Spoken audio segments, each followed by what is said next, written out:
మన గుంటూరుకి వేగా jewellers exciting offers తో April 16న శుభారంభం.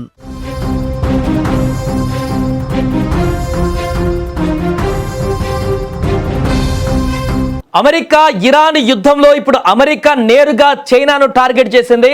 ఒక రకంగా వార్నింగ్ ఇచ్చింది చైనాకు అమెరికా. ట్రంప్ తీవ్ర స్థాయిలో ఆగ్రహాన్ని వ్యక్తం చేస్తూ నేరుగా ఇప్పుడు చైనాను విమర్శిస్తూ సంచలన వ్యాఖ్యలు చేయడం జరిగింది.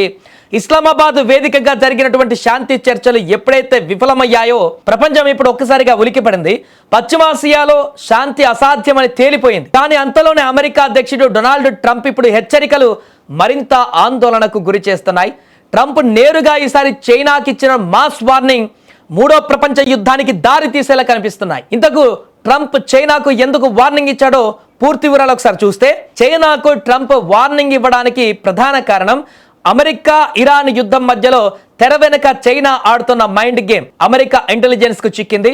తమ బద్ధశత్రువైనటువంటి ఇరాన్కు చైనా రహస్యంగా అత్యంత ప్రమాదకరమైన ఆయుధాలను సరఫరా చేస్తుందన్న పక్కా సమాచారంతో అమెరికా ఆగ్రహంతో ఊగిపోతుంది.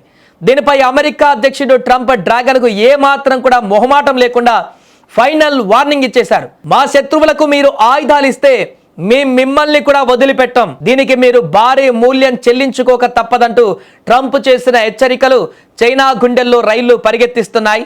ఒక సూపర్ పవర్ దేశం మరొక బలమైన దేశానికి ఇచ్చిన ఈ డైరెక్ట్ వార్నింగ్ తో ప్రపంచ దేశాలు ఇప్పుడు వణికిపోతున్నాయి. ఇక్కడ యుద్ధం కేవలం ఆయుధాలకే పరిమితం కాలేదు, ఇది ప్రపంచ ఆర్థిక వ్యవస్థను శాసించే యుద్ధం. ఇరాన్ ఇప్పుడు ఒక మాస్టర్ ప్లాన్ వేసింది, అదే హార్మోజ్ జలసంధి దిగ్బంధనం. ప్రపంచ దేశాలకు వెళ్లే చమురులో సగానికి పైగా ఈ సముద్రం మార్గం గుండానే వెళ్ళాలి. ఇప్పుడు ఆ మార్గాన్ని బ్లాక్ చేసి చమురు రవాణాను అడ్డుకోవాలని ఇరాన్ ప్రయత్నిస్తుంది. ఇక్కడే ట్రంప్ మరొక సంచలన ప్రకటన చేశారు. ఇరాన్కు ఈ విషయంలో సహకరించేది ఏ దేశమైనా సరే, అది చైనా అయినా ఇంకెవరైనా సరే, వారిపై అత్యంత కఠినమైన చర్యలు తీసుకుంటామని వార్నింగ్ ఇచ్చారు. అంటే ఎవరైనా ఇరాన్కు సపోర్ట్ చేస్తే అమెరికా ఎకానమిక్ సాంక్షన్స్ తో పాటు వారి షిప్పులపైన దాడులు చేయడానికి కూడా రెడీ అవుతుంది. ఇరాన్తో సంబంధాలు కొనసాగించే చైనా కంపెనీలపైన ఆర్థిక ఆంక్షలు విధించడంతో పాటు అంతర్జాతీయ బ్యాంకింగ్ వ్యవస్థ నుంచి బహిష్కరిస్తామని కూడా ట్రంప్ హెచ్చరించారు. 2 వారాల కాల్పుల విరమణ ముగియడంతో పశ్చిమాసియాలో మళ్లీ యుద్ధమేఘాలు కమ్ముకుంటున్నాయి. ఈ సమయంలో చైనా సైనిక సహకారం తమ బలగాలకు ముప్పుగా అమెరికా భావిస్తుంది. అయితే ట్రంప్ ఆరోపణలను చైనా తీవ్రంగా ఖండించింది. తమపైన అనవసర నిందలు వేస్తున్నారని పేర్కొంది. ఈ మేరకు అమెరికాలోని చైనా రాయబార కార్యాలయం ఒక ప్రకటన కూడా విడుదల చేస్తూ పశ్చిమాసియా సంక్షోభంలో పాల్గొన్న ఏ దేశానికి తాము ఎలాంటి ఆయుధాలు సరఫరా చేయలేదని వివరించింది. ఇది ఏమైనా శాంతి వస్తుందనుకున్న చోట ఇప్పుడు తుపాకుల మోత మోగబోతుంది.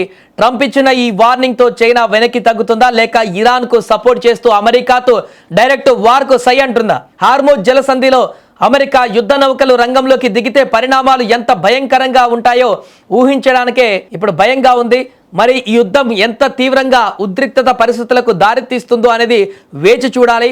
ఒకవైపు ఇరాన్ అమెరికా మధ్య ఇప్పుడు ఏ స్థాయిలో యుద్ధం కొనసాగుతుందో అనేటువంటి ప్రశ్న కొనసాగుతున్న సందర్భంలోనే ఇప్పుడు నేరుగా ట్రంప్ చైనాకు వార్నింగ్ ఇవ్వడం పట్ల చైనా ఏ రకమైనటువంటి దూకుడు శైలిని కొనసాగిస్తుంది అంటే డైరెక్ట్ అటాక్ కాకుండా ఇరాన్కి మరలా తాటుగా అనేక ఆయుధాలు పంపించి, లేకుంటే ఇంకా ఇరాన్ని మరింతగా స్ట్రాంగ్ చేసే విధంగా ఏమైనా ప్లాన్లు వ్యూహాలు రచిస్తుందా? దాని తర్వాత అమెరికా నేరుగా చైనాతో తలపడితే ఎలాంటి పరిణామాలు ఏర్పడబోతున్నాయి అనేది కూడా ఇప్పుడు తీవ్ర ఆందోళనకు గురి చేస్తున్నాయి.